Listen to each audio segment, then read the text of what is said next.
Hello everybody, today I will show you how to turn off safe search in iPhone. So first open settings, scroll down and click on screen time.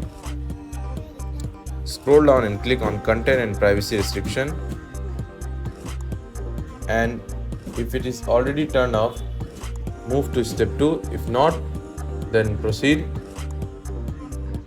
Scroll down and click on store web and Siri. Now scroll down and click on web content. Tap on web content, and from here tap on unrestricted.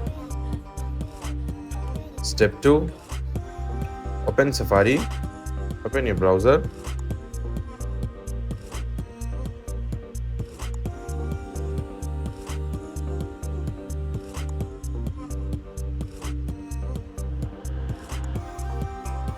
Step 2. Go to your browser. Open your browser.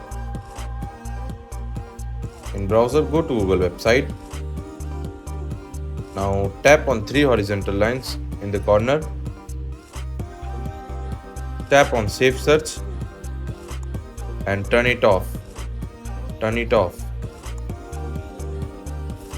That's it.